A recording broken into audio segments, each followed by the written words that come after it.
श्री गणेश दत्त गुरुभ्यो नमः.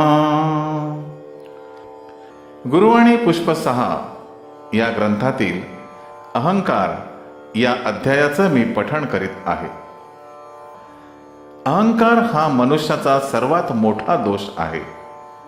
मनुष्याला जेव्हा स्वतःच्या कर्तृत्वाचा अहंकार होतो तेव्हा तो काही केल्या लवकर जात नाही.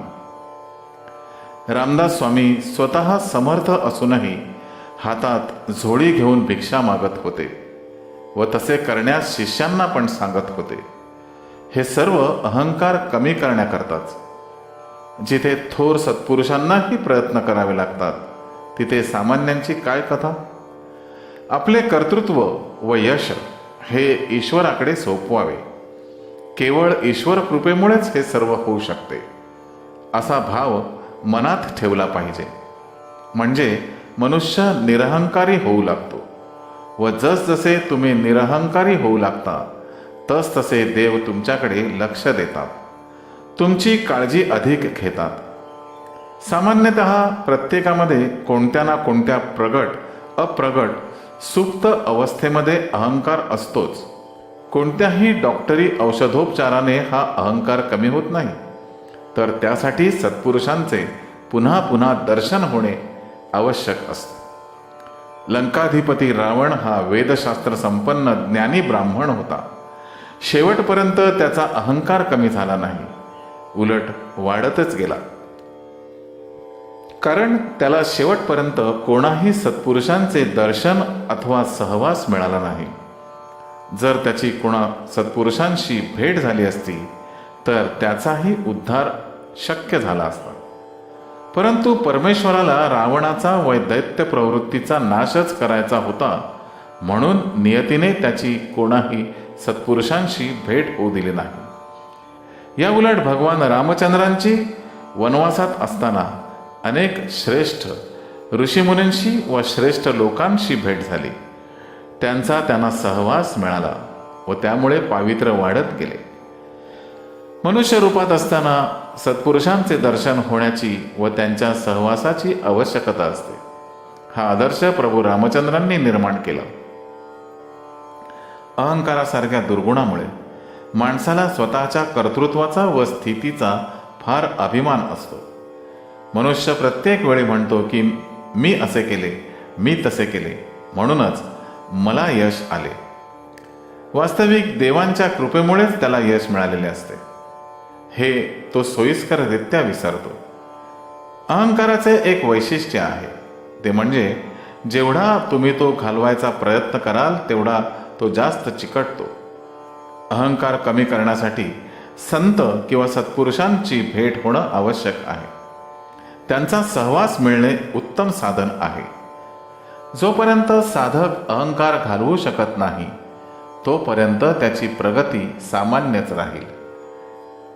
निसर्ग नियतीचा असा नियम आहे की मनुष्याचा अहंकार ठराविक मर्यादेच्या बाहेर जाऊ लागला की तो आपोआप कमी केला जातो.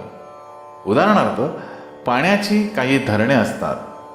जेव्हा पाणी जास्त प्रमाणात साठते तेव्हा त्याच्या दाबाने धरणाची दारे आपोआप उघडतात व दाब कमी झाला की आपोआप बंद होतात. तसाच काहीसा प्रकार देवानेही योजलेला आहे. मनुष्य मर्यादेच्या वर गेला की आपोआप खाली आणला जातो व नेहमीच्या पातळीवर आणून ठेवला जातो. काही लोक याला अवकृपा म्हणतात, पण ही अवकृपा नसून देवाकडून देण्यात आलेला योग्य न्याय आहे असे समजावे. सामान्य माणसाला अहंकार नेहमीच चिकटलेला असतो. त्याला कोणत्या क्षुद्र कारणावरून अहंकार निर्माण होईल याचा भरोसा देता येत नाही. जेव्हा तुम्हाला ईश्वराचा व सत्पुरुषांचा आधार मिळतो तेव्हाच तुम्ही संपत्तीचा उपभोग घेऊ शकता. असलेले ऐश्वर्य भोगायलाही पात्रता लागते. कारण संपत्ती मिळून सुद्धा काही लोक तिचा उपभोग घेऊ शकत नाही. कोणी शरीराने अपंग, आजारी, रोगी असतात. काहींना अचानक मोठा धनलाभ होतो व ते वेडे बनतात, कारण त्यांनी कधीही इतके धन व वैभव पाहिलेले नसते. तुम्ही पैसा व कीर्ती मिळवलीच पाहिजे. गृहस्थाश्रमातील हे तुमचे एक प्रमुख कर्तव्य आहे. भगवंताच्या कृपेमुळे त्यांची व्याप्ती झाली आहे असे समजावे. पात्रतेप्रमाणे मिळणे हे सामान्य लक्षण आहे, परंतु पात्रतेपेक्षा जास्त मिळते तेव्हा समजावे की ही ईश्वरी कृपा आहे. मिळवलेल्या धनातून निरपेक्ष पद्धतीने दानधर्म केल्याने अहंकार कमी होत जातो. जेव्हा तुम्ही ईश्वर उपासना करता, गुरुसेवा करता, तेव्हा नैसर्गिकरित्या अहंकार व इतर दोष कमी होतात. धर्मपालन न करणाऱ्या लोकांच्या स्वतःबद्दल अवास्तव कल्पना असतात. असे लोक धर्मासंबंधी मनन चिंतन करीत नाहीत व धर्मावर टीका करीत राहतात. काही लोक जास्त शिकलेले असतात व शिक्षणामुळे त्यांचा अहंकार वाढतो. मुंबईचा एक अतिसुशिक्षित गृहस्थ दर्शनाला आला. 5-10 मिनिटांनी म्हणाला, मला इथे बसवत नाही, अस्वस्थ वाटते. येथे येणाऱ्या सामान्य लोकांमध्ये बसण्याची मला सवय नाही, असे म्हणून तो बाहेरच एका बाजूला बसला. इतर लोक मात्र दर्शनास येतच होते. त्यांच्याशी आमचे बोलणे होत होते. असे होता होता रात्रीचे 9 वाजले. दर्शनाची वेळ संपलेली असल्यामुळे त्याला दर्शनाचा लाभ न होता परत जावे लागले. शिक्षणामुळे अहंकार किती वाढतो याचे हे एक उदाहरण आहे. सामान्य लोकांमध्ये हे दुर्गुण हमखास आढळतात. अहंकाराला हे लोक प्रतिष्ठा समजतात. स्वतः अहंकाराने फुगलेले असल्यामुळे हे लोक इतरात मिसळत नाहीत व अलिप्त राहतात. अहंकारामुळे हे मोठे भासतात. जेव्हा महापूर येतात तेव्हा अहंकाराने ताठ उंच उभी राहिलेली झाडे वाहून जातात, परंतु नम्रतेने खाली वाकलेली लवाळी जशीच्या तशी राहतात. गुरुसेवा करताना काहींना त्रास सोसावा लागतो, काहींना अपमान सहन करावा लागतो. याचा प्रत्यय बऱ्याच जणांना वेदांत इमारतीकरता मदत मागण्याच्या वेळी आला असेल. नाना प्रकारचे शेरे ताशेरे ऐकवले गेले असतील, पण गुरूंनी भक्तांना भिक्षा मागायला सांगण्याचे कारण एकच की त्यांचा अहंकार कमी व्हावा, मीपणा कमी व्हावा. गुरूंकडून केवळ मंत्र घेतल्याने कोणी भक्त शिष्य होत नाही. अहंकार कमी झाल्याने त्याची शिष्य होण्याची पात्रता वाढते. अहंकार व मीपणा गेल्याने माणसाचे हृदय लवकर मृदू होण्यास मदत होते.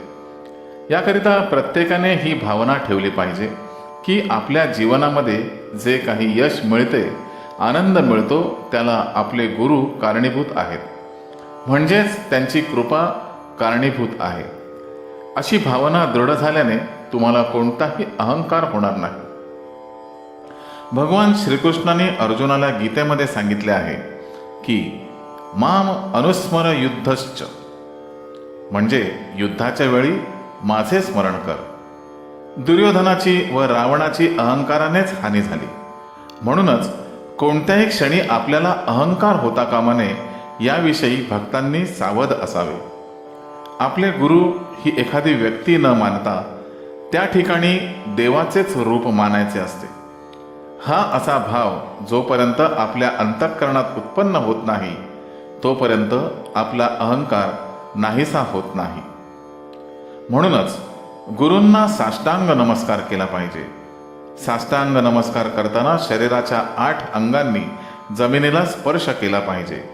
8 अंगे म्हणजे मस्तक, छाती, 2 गुडघे, 2 हात, 2 पाय अशा पद्धतीने नतमस्तक होणे ही खरी शास्त्रीय पद्धत आहे.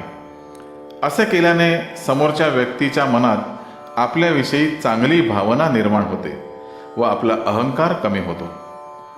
आपल्या हातून कळत नकळत होणाऱ्या चुकांमुळे व अहंकारामुळे गुरुचरणांजवळ येऊन सुद्धा काही मिळाले नाही अशी भावना येऊ शकते. श्री गुरुदेव दत्त.